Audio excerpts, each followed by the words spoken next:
Hello everybody and welcome back to the Galactic Armory. Today I've got an assembly tutorial video for you guys for my Boba Fett pistol. Now this pistol is one of the most advanced prints I've ever made and ever helped design. And there's a lot of parts that come with it when you order a DIY kit from my shop. So I wanted to make a tutorial video that hopefully will help some of you guys out. In my opinion, it's one of the coolest Boba Fett pistols out there because it's got this braking action that you can like reload a power cell, and it's all done with the help of magnets and a lot of internal support rods. And it can get a little bit complicated. So let's jump right into this assembly tutorial and I'll show you guys how to put yours together. Alright, so first things first, we're going to need some supplies with me. I've got all the printed parts as well as the little baggie that comes with it when you order it from my shop. I've already pre-cut all the support rods, and the wooden dowels and the magnets are all included in there. We're going to need some CA glue or cyanoacrylic glue to hold all this together, as well as some gloves, because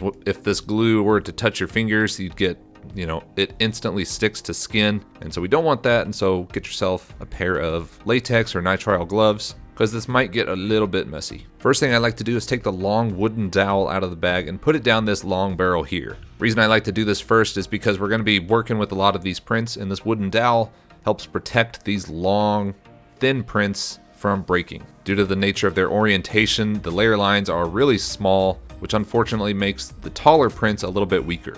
It's kind of a trade-off between strength and detail. So I picked detail, but with the help of this wooden dowel, we can help reinforce this rod so that it doesn't break while we're working on it. Now, let's start assembling the main body. I like to start with this grip in the main chamber piece, and you can see that there are 5 holes on each side. These holes are pre-cut for these little 2mm diameter metal rods. Now the metal rods act a lot like the wooden dowels, but obviously they take up a lot less space, so the holes can be a lot smaller and I can fit them into more detailed areas. So there are 4 of the long metal rods in total of 2 different sizes. The long pieces go on the bottom, so we're just going to push those in, adding a little bit of CA glue. We don't need a lot. And then the 2 shorter ones, we're going to push to the top 2 holes. Now you'll see there's a 5th hole at the top. We're going to come back to that. But you should be able to push these 4 pins into their holes.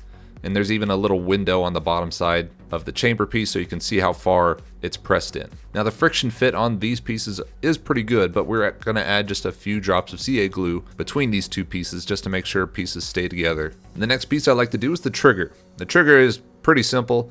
We're just going to put a few drops of CA glue on the little slide, and then the trigger just pushes right in. It's just a friction fit, so a little bit of glue should be adequate enough to hold it in place. Next up, I'm going to take the shorter wooden dowel rod and put it in this braking chamber in the short barrel. I'm going to add a little bit of glue in there as well to make sure pieces stay where they are supposed to. Once that's complete, we're going to start working on the braking assembly of the pistol. Now, the whole chamber swings on this little pin. Luckily, this pin is oriented for strength and not so much a detail, so we're just going to push it in and add a few drops of our CA glue on either side. Make sure not to add too much glue or else it'll glue the braking chamber to the grip piece, and we don't want that. So make sure your glue sticks to the outside of the print. That's why we put the pin in first and then put the glue on. Okay, now we're going to come back to that 5th hole between the 2 chambers that we skipped earlier. Now this hole actually runs kind of at an angle compared to the other holes. It's like a countersink. It goes in a different direction from the other holes,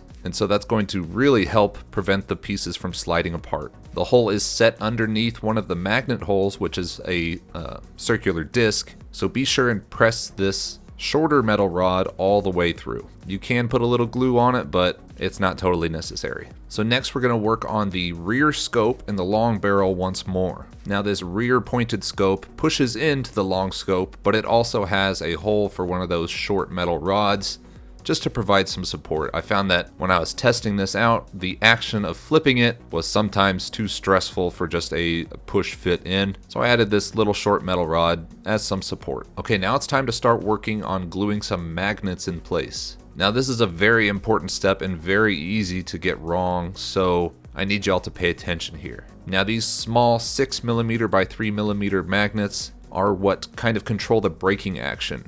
They help the piece snap back in place when there is no power cell in there, and also help provide some resistance so that if you don't have a power cell in there, it doesn't just flop around. Now the first 2 magnets we're going to glue in are on the bottom side of the long barrel, and in that half circle of the grip. Now it is very important to get the polarization of these magnets correct. You'll see me testing and retesting the draw of the magnets to make sure that they are going to draw to each other multiple times. Because if you glue it in place and the glue sets and the magnet is in the wrong direction, it's going to be very difficult to pull that magnet out. What you might do is mark the sides of the magnet and need to be facing outwards with like a Sharpie or something. That would definitely help keep your poles oriented in the correct way. Now once those two magnets are glued in place, we're going to let them sit for a few minutes for that glue to fully cure. And we're going to move on to gluing the magnets into the power cell. Now each kit comes with 2 power cells just for fun, so you're going to take 2 more of those 6mm diameter magnets and put them at the very end cap of the power cell. This helps keep the power cell in place while you're flipping the chambers upwards.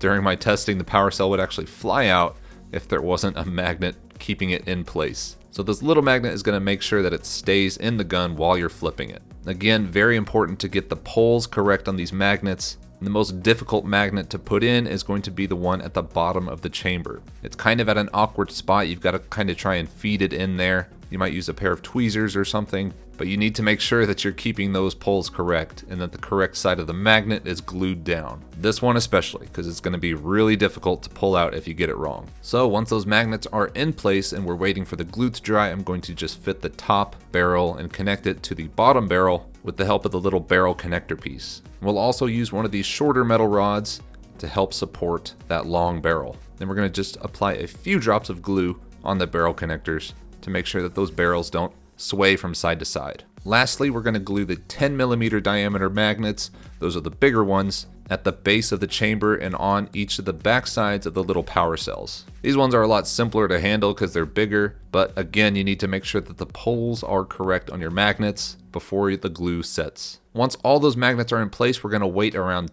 10 minutes for this glue to completely dry.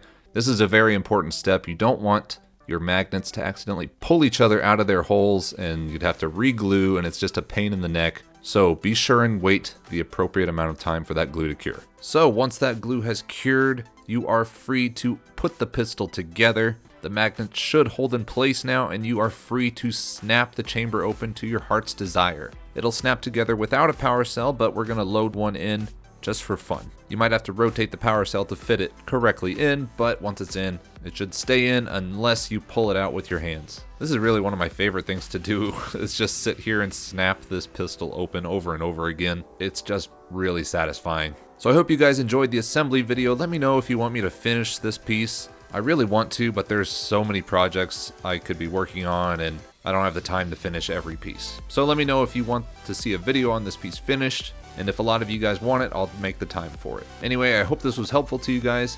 I'll see you all again in the next video.